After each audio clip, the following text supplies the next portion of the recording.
Hello dear students, welcome to my channel. In this today's video we are going to learn English Bal Bharati Standard 5th Part 3. Chapter number 22, which is a book review. A book review मतलब होता है एक book की, एक पुस्तक की समीक्षा करना। तो इसमें हम पढ़ेंगे जॉर्ज सीक्रेट की टू द यूनिवर्स, मतलब जॉर्ज की ब्रह्मांड की गुप्त कुंजी के बारे में। जॉर्ज सीक्रेट की टू द यूनिवर्स, आज हम इसके बारे में पढ़ेंगे। मतलब जॉर्ज एक व्यक्ति है, उसके ब्रह्मांड, यूनिवर्स मतलब होता है ब्रह्मांड, पूरे ब्रह्मांड की। सीक्रेट मतलब गुप्त, रहस्य की मतलब कुंजी, मतलब जॉर्ज की ब्रह्मांड की गुप्त कुंजी के बारे में। तो चलिए आज का जो चैप्टर है बहुत इंटरेस्टिंग होने वाला है, इसे हम स्टार्ट करते हैं। यदि आप अंत तक बने रहते हैं तो आपके सारे डाउट क्लियर होंगे और आपको डिटेल्स में ये चैप्टर समझ आ जाएंगे। Let us start. George's dad is an ardent environmentalist. George's के जो पिता थे, जॉर्ज है, उसके जॉर्जेस है यहाँ पे कॉमा है, तो जॉर्ज का ये हो जाएगा, या फिर का के या फिर के, तो यहाँ पे हो जाएगा जॉर्ज के डैड यानी पिता एन आर्डेंट इन्वायरमेंटलिस्ट, मतलब एक उत्साही पर्यावरणविद है। मतलब पर्यावरण के प्रति सोचना, उनके प्रति उनका दिमाग रहने से कहेंगे इन्वायरमेंटलिस्ट। इनफैक्ट मतलब वास्तव में both these parent are convinced that modern invention of science and technology have caused a lot of damage on the earth।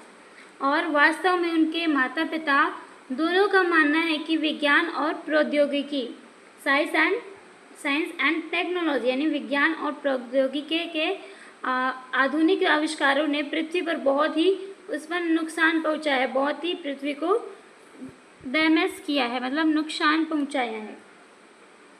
They are committed to the cause of saving the planet। और वे क्या करें, ग्रहों को बचाने के लिए कैसे करें, उन्होंने प्रतिबद्ध है, कमिट किया।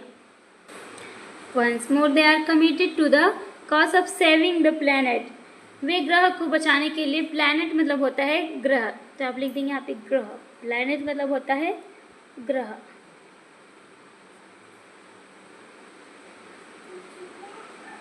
वो ग्रह को बचाने के लिए प्रतिबद्ध है, मतलब उसको ग्रह को, जो प्लेनेट उसको बचाना चाहते हैं। देन और क्या करते हैं ग्रह को बचाने के लिए, देखते हैं students. They use a bicycle instead of a car. और वे किसके बदले में, मतलब यहाँ पे उसने बताया कि जो कार के बदले में वो क्या करते हैं, कार के बजाय वो साइकिल का यूज़ करते हैं। दे मतलब वे यूज़ मतलब इस्तेमाल करते हैं। अ बाइसिकल इंस्टेड मतलब बजाय ऑफ अ कार, वे कार के बजाय साइकिल का उपयोग करते हैं। There is a ban on TV and computers in their house. और वे अपने क्या करते, अपने घर पे, जो जॉर्ज थे उनके माता पिता थे, वे वो अपने घर पे टीवी और कंप्यूटर को क्या करते हैं, प्रतिबंध करते, उसको बैन करते हैं। बैन मतलब होता है उसको नहीं चलाना, प्रतिबंध करना। They don't buy things like bread and biscuit। और वे ब्रेड और बिस्किट जैसी चीज़ें नहीं खरीदते हैं, उसको बाय नहीं करते हैं। तो यहाँ पे हो जाएगा आपका बाय मतलब यहाँ पे खरीदना। They don't buy things like bread and biscuit। Way biscuit और ब्रेड जैसी चीज़ें नहीं करते हैं, बाय नहीं करते, खरीदते नहीं हैं। They eat only vegetarian and home cooked food। और वे केवल शाकाहारी, वेजिटेरियन मतलब होता है शाकाहारी, और घर का ही cooked food, home cooked food मतलब घर का ही खाना खाते हैं। कौन, जॉर्ज के पेरेंट्स। देन वे घर का ही खाना खाते हैं। This even use candles to light the house to avoid using electricity. और वे बिजली का उपयोग करने से उसके बचने के लिए, घर को रोशन करने के लिए क्या करते हैं, कैंडल्स का उपयोग करते हैं। मतलब घर को उजियाला देने के लिए कैंडल्स यानी मोमबत्तियों का भी उपयोग करते हैं। Poor George has to suffer a lot of jeering and ridicule from his friends because of all this. और बेचारे जॉर्ज को इन सब के कारण अपने दोस्तों से मजाक और उपहास सुनना पड़ता है। Jeering and ridicule from his friend, मतलब अपने दोस्तों से क्या, मजाक और उपहास सुनना उसको पड़ता है। किसको? जॉर्ज को। तो वंस मोर हम इस पैराग्राफ को और एक बार देखेंगे, बहुत ही डीपली समझेंगे। जो जॉर्ज थे उसके पिता एक कैसे थे, इन्वायरमेंटलिस्ट थे वो है, और उनके घर में वास्तव में क्या करते थे, दोनों का, उसके जो पेरेंट्स है उसका मानना ये था कि विज्ञान और जैसे कि साइंस और टेक्नोलॉजी है उसके जो आधुनिक जो आविष्कार हुए हैं वे पृथ्वी पर बहुत ही नुकसान पहुंचा है, पृथ्वी को बहुत डैमेज कर दिया है, और वो प्लैनेट को बचाना चाहते हैं, प्लैनेट यानी ग्रह को। और उसके लिए वो क्या क्या करते हैं, हमने देखा they use a bicycle instead of car, car के बजाय साइकिल का उपयोग करते हैं। और टीवी में और कंप्यूटर का यूज़ बिल्कुल प्रतिबंध है उसके घर में। और जैसे कि पिज़्ज़ा, बर्गर, ये सब खाने से बेटर उन लोग क्या करते हैं, और घर में शाकाहारी भोजन खाते हैं जो घर में बना हुआ रहता है। ब्रेड बिस्किट को अवॉइड करते हैं, उसको खरीदते नहीं हैं। और यहाँ तक कि घर में जो बल्ब है, इलेक्ट्रिक बल्ब, उसका यूज़ नहीं करते बल्कि मोमबत्तियों का उपयोग करते हैं घर में रोशनी के लिए। Then poor George to suffer a lot jeering and ridicule from his friends because of all this. और क्योंकि ये सब उसके घर में होता है तो जो जॉर्ज है, जॉर्ज को इन सब बातों के कारण अपने दोस्तों से उसको मजाक और उसका उपहास करते उसको सहना पड़ता है। Next, actually George doesn't think that either the TV और computer is a bad thing. और दरअसल जॉर्ज को नहीं लगता कि टीवी या फिर कंप्यूटर कोई बुरी चीज़ है। उसके पेरेंट्स यानी उसके माता पिता को लगता है कि ये उसके घर में प्रतिबंध है, लेकिन जॉर्ज को लगता है एक्चुअली, मतलब उसको दरअसल लगता है कि जो doesn't think that either the TV और the computer is bad thing, bad thing मतलब बुरी चीज़। जॉर्ज को नहीं लगता कि उसके घर में टीवी या कंप्यूटर है वो कोई बुरी चीज़ है। देन नेक्स्ट हम पढ़ेंगे और क्या लगता है जॉर्ज को, he has tried to tell his parent that it's possible to save the earth using the computers and the internet। और उसने मतलब जॉर्ज ने अपने माता पिता को यह बताने की कोशिश की है, यह ट्राई करी है कि कंप्यूटर और इंटरनेट का जो उपयोग करके पृथ्वी को बचाना संभव है। जॉर्ज ने बताया अपने पेरेंट्स को कि जो इंटरनेट है और टीवी है, इन सारी जो चीज़ों का, कंप्यूटर है, इनका उपयोग करके पृथ्वी को यानी प्लैनेट को बचाना संभव है। लेकिन नहीं, क्यों नहीं, क्या होता है फिर जॉर्ज के साथ, देखते हैं स्टूडेंट्स। पॉसिबिलिटीज है using the computers and the internet but no, मतलब लेकिन नहीं, in their house there can be any discussion on that issue. और लेकिन नहीं, उसके घर में जो जॉर्ज था उनके घर में इस मुद्दे पर कोई चर्चा, कोई डिस्कस नहीं होती। George always like to know why, और जो जॉर्ज था वो हमेशा क्यों जानना पसंद करता है, क्यों, ऐसा उसको, जॉर्ज को हमेशा क्यों वाला जो आंसर रहता है उसको जानना वो पसंद करता है। Then but who is to answer his questions? His parents think that he is still too young to understand global issue। और लेकिन इसके सवालों का जवाब कौन देगा? जॉर्ज तो पसंद करता है क्यों करके उसका आंसर सुनने के लिए वो पसंद करता है, लेकिन उसके जो सवाल है जो जॉर्ज के मन में है उसका जवाब कौन देगा? और उसके पेरेंट्स यानी माता पिता को लगता है कि वह वैश्विक मुद्दों को समझने के लिए अभी बहुत छोटा है। ये सारी चीज़ों को समझने के लिए जो जॉर्ज है बहुत छोटा है, इसलिए उसके पेरेंट्स उसको वाई बोलते हैं, मतलब क्यों बोलते हैं, तुमको ये जानना क्यों पसंद है, इस तरीके से बोलते हैं। देन नेक्स्ट हम पढ़ेंगे जॉर्ज के साथ आगे क्या होता है।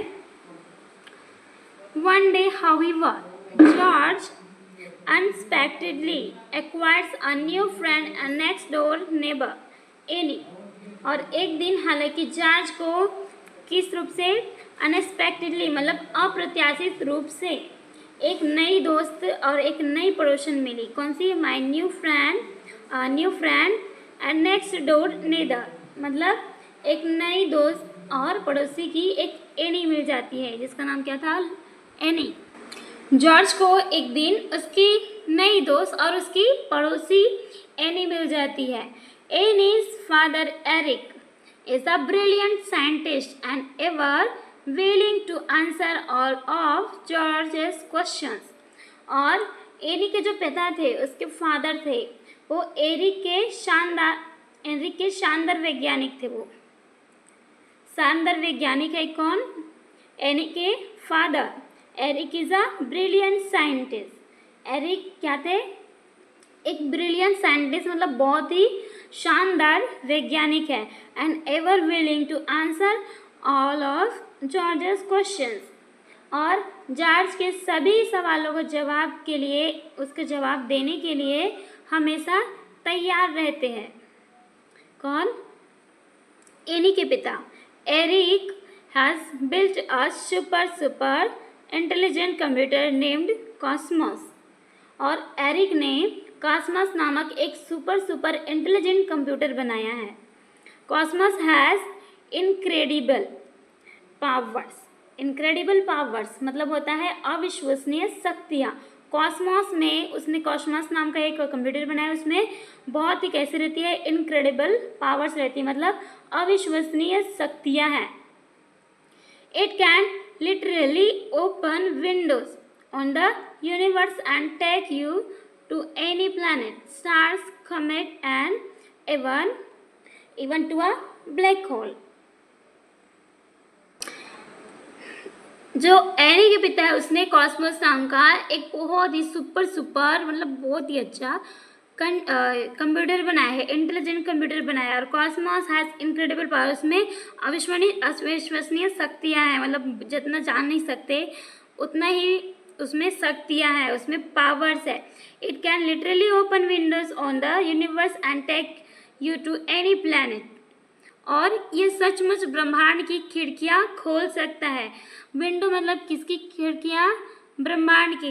Literally open window on the universe यानी ब्रह्मांड की खिड़कियाँ खोल सकता है और आपको किसी भी and take you to any planet, आपको किसी भी प्लैनेट यानी ग्रह, स्टार्स यानी तारे, कॉमेट यानी धूमकेतु and even to a black hole, और यहाँ तक कि एक ब्लैक होल तक ले जा सकता है। And of course Cosmos can also bring you back from there. और निश्चित रूप से ये कॉस्मोस है आपको वहाँ से वापस भी ला सकता है। जो एनी के पिता थे वो क्या कर सकते थे? उसने कॉस्मोस बनाया, उसमें से क्या देख सकते थे?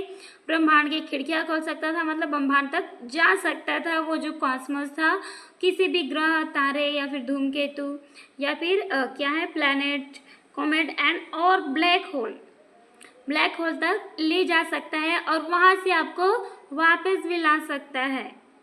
However, cosmos depends entirely on the information that is fed into it by people। और हालांकि जो कॉस्मोस है वो पूरी तरह से लोगों को दी गई जानकारी पर डिपेंड रहता है। जो कॉस्मोस है वो इंसान का बनाया हुआ है स्टूडेंट्स, तो किसके पास जानकारी रहेगी? उसके पास जानकारी कहाँ से रहेगी? जब इंसान उसके कॉस्मोस कंप्यूटर में जानकारी डालेगा तो वही जानकारी उसके पास रहेगी और वही जानकारी उस पर डिपेंड होती है। किस पर? कॉस्मोस पर। कॉस्मोस पर कौन सी जानकारी होती है? इंसानों द्वारा यानी लोग द्वारा दी गई जानकारी पर ही वो कॉस्मोस है उस पर डिपेंड करता है, निर्भर करता है। नेक्स्ट आगे क्या होते हैं हम देखते हैं।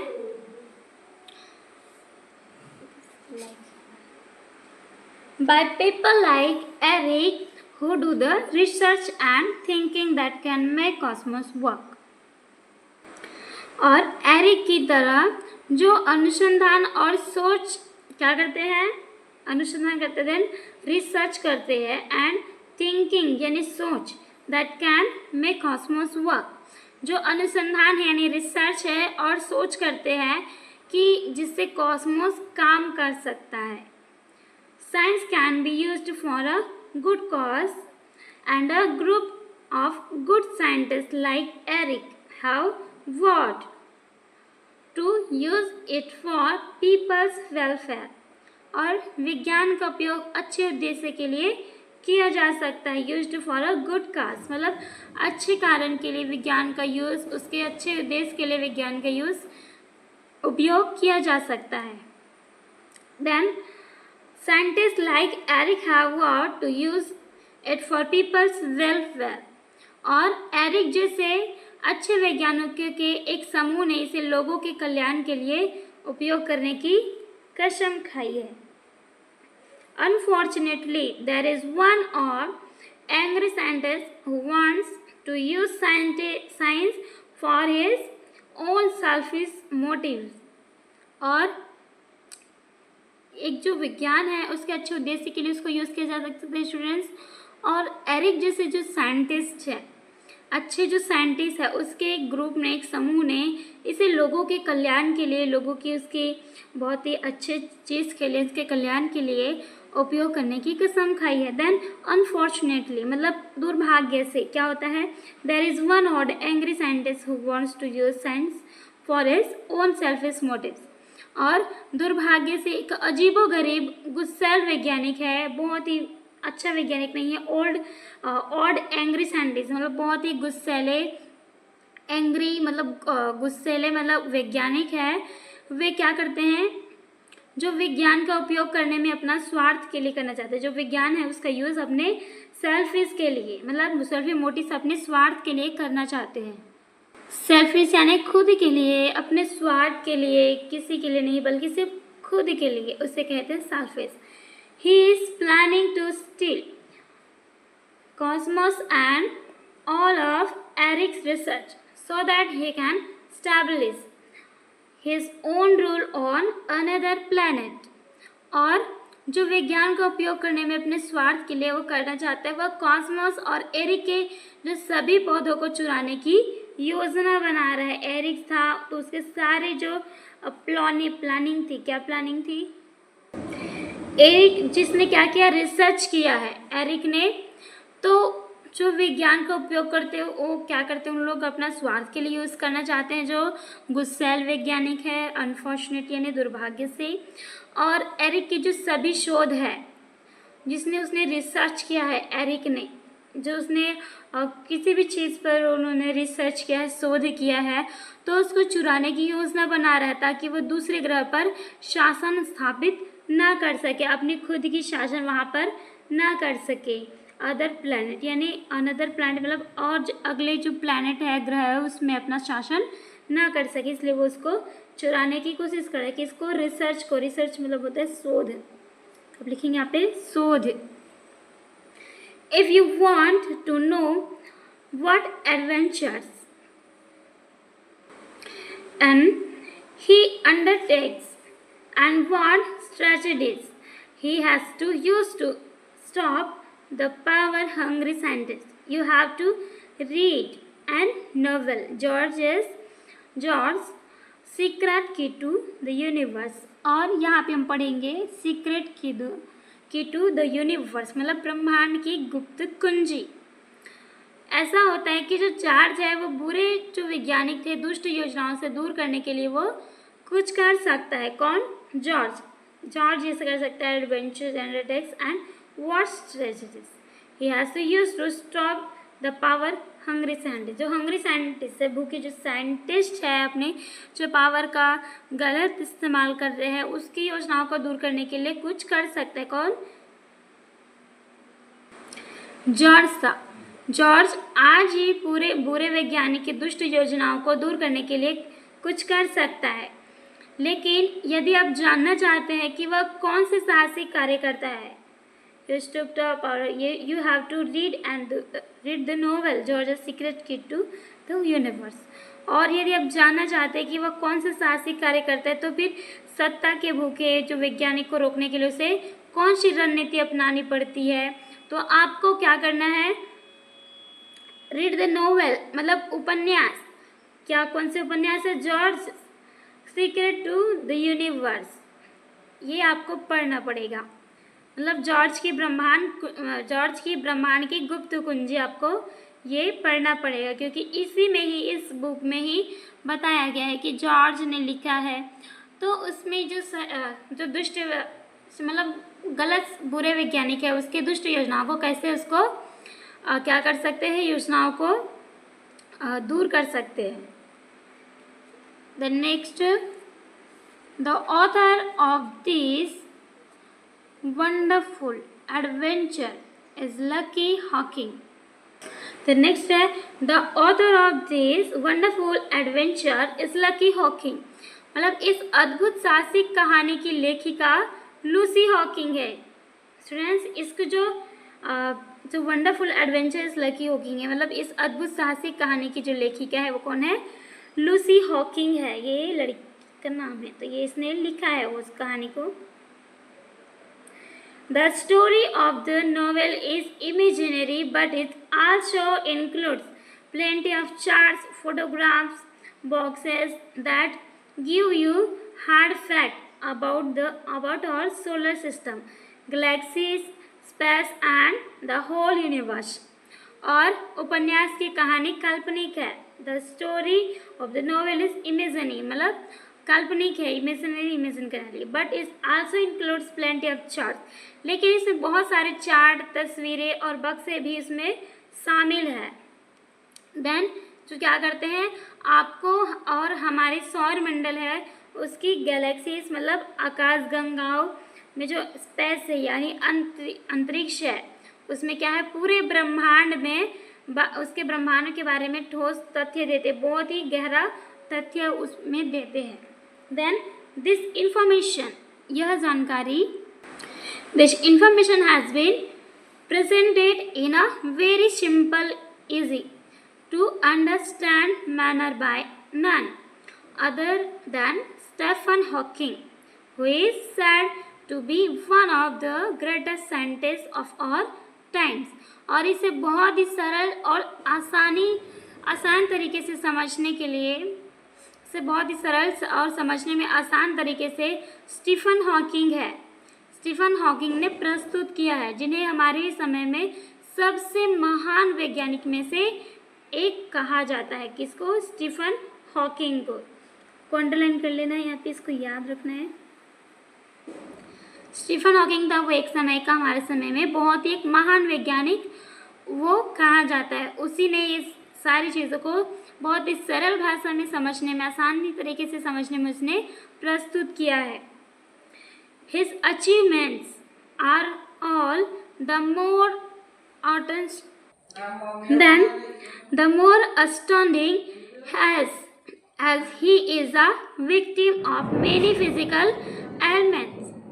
अचीवमेंट यानी उपलब्धियाँ, उनकी जो उपलब्धियाँ हैं इसलिए और भी आश्चर्यजनक है, क्योंकि आश्चर्यजनक है क्यों है, क्योंकि वे कई शारीरिक बीमारियों से पीड़ित हैं। एलिमेंट्स मतलब वो कई भी उनमें शारीरिक जो बीमारी है उनसे वे पीड़ित है, और इसके बावजूद भी उसने ये काम किया है, इसलिए उनकी जो उपलब्धियां हैं वो भी और आश्चर्यजनक है, एस्टॉन्डिंग है। क्यों है, as he is a victim of many physical elements मतलब और भी वो जो शारीरिक बीमारियां है उनसे भी वो पीड़ित है, मतलब उनमें है बीमारी में, फिर भी उसने किया है।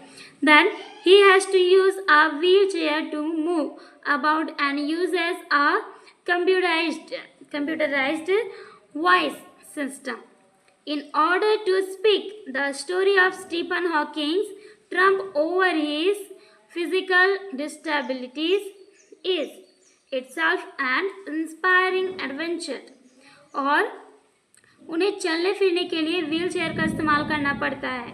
किसका, व्हील चेयर का, एक व्हील चेयर का उनको इस्तेमाल करना पड़ता है। टू मूव मतलब इधर उधर चलने के लिए। About and uses the computerised voice system in order to speak. और क्या करते हैं, उनको व्हील चेयर का इस्तेमाल करना पड़ता है और बोलने के लिए उनको स्पीक यानी बोलने के लिए कंप्यूटराइज्ड जो वॉइस है सिस्टम है उसका इस्तेमाल करना पड़ता है। The story of Stephen Hawking trump over his physical disabilities is itself an inspiring adventure। और स्टीफन हॉकिंग की अपनी शारीरिक अक्षमताओं से, डिसेबिलिटीज मतलब होता है उनकी अक्षमताओं से, मतलब उसमें क्षमता नहीं थी, पर विजय की कहानी अपने आप में एक प्रेरणादायक साहसिक कार्य है। फिर भी उसने विजय हासिल करी क्योंकि वो उसमें क्षमता नहीं थी, व्हील चेयर में बैठते थे, स्पीक के लिए वॉइस और करते थे, इसलिए उनकी जो कहानी बहुत ही अद्भुत है, आश्चर्यजनक है। व्हील चेयर में होकर भी उसने ये सब किया है, तो आप क्यों नहीं कर सकते स्टूडेंट? आप तो चलते फिरते हैं, तो आपको ज़रूर करना चाहिए। अपनी बिल्कुल ये नहीं कर सकते तो अपनी पढ़ाई पर बिल्कुल फोकस रखना चाहिए। आपको एक टारगेट के साथ आपको पूरा करना है, जैसे कि स्टीफन हॉकिंग ने किया। देन नेक्स्ट पढ़ते हैं स्टीफन हॉकिंग की एडवेंचरस कहानी के बारे में। Then next, the book includes very attractive and expressive sketches drawn by Gary Parsons। और इस पुस्तक में गैरी जो पार्सन्स है उसके द्वारा बनाए गए बहुत ही आकर्षक और भावपूर्ण रेखा चित्र, उसमें स्केचेस है वो शामिल है। कैसे है उसके स्केचेस? किसके स्केचेस है इसको याद रखना है, गैरी पार्सन्स। इसके क्या है? अट्रैक्टिव एंड एक्सप्रेशन स्केचेस, मतलब बहुत ही आकर्षक और भावपूर्ण जो रेखा चित्र है, स्केचेस मतलब होता है रेखा चित्र, उसमें शामिल है इस पुस्तक में। The next, it is true that the excessive use of science and technology can give rise to certain problems. और यह सच है कि जो विज्ञान और तकनीक का अत्यधिक जो उपयोग है वो समस्याओं को जन्म दे सकता है। जो विज्ञान का हम ज़्यादा यूज़ करते हैं तो ये बहुत सारी प्रॉब्लम्स को पैदा कर सकते हैं, जन्म दे सकता है। Then but turning away from technology is not the solution. लेकिन तकनीक से मुंह मोड़ना इसका समाधान नहीं है, इसका सॉल्यूशन नहीं है।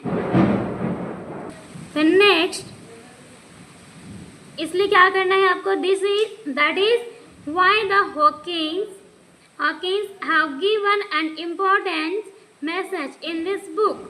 More research, more studies and a commitment to use them not for selfish gains but for the welfare of the entire living world। और उसने ये बताया कि इसलिए हॉकिंग ने इस पुस्तक में एक महत्वपूर्ण संदेश दिया है कि जो विज्ञान है उससे मुंह तो नहीं मोड़ सकते, उसे आगे ही निकलना है। तो फिर जो हॉकिंग था उसने क्या संदेश दिया उसको आपको याद रखना है। More research, more studies and a commitment to use them not for selfish gain but for the welfare of the entire living world।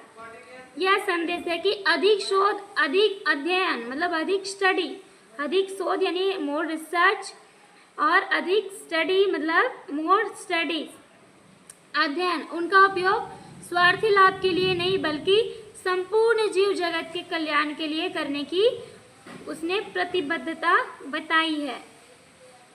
क्या करना है आपको स्टूडेंट? समझ आया लास्ट का जो पॉइंट है?